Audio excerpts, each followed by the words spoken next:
So here we have the wild mushroom risotto. We're using some beautiful local wild mushrooms and a favourite Dale End cheddar of mine. And we will be quite simply heating the risotto, folding through some beautiful cheese and finishing it with a truffle oil.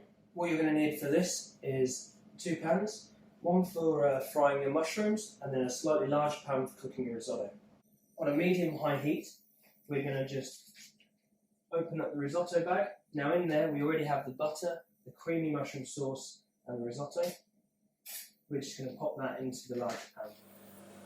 With the mushrooms and the butter, you just want to get that on a nice high heat, get a little bit of caramelisation and browning on the mushrooms, and then let them sit and kind of just slowly sweat out in that butter.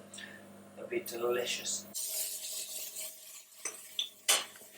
Once the risotto is hot and you think it's almost finished, what we're going to do is we're just going to add the grated Dale End cheddar in there, and we'll mix that in nicely, and that'll just give the risotto a bit of richness and hold it and bind it together, so you get this beautiful seeping of risotto when you pop it on your plate.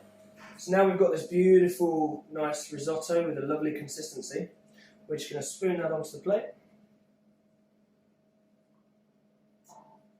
And you want to see it just seep. I'm going to spoon these beautiful wild mushrooms over the top. Last but not least, sprinkle of the rest of the chives.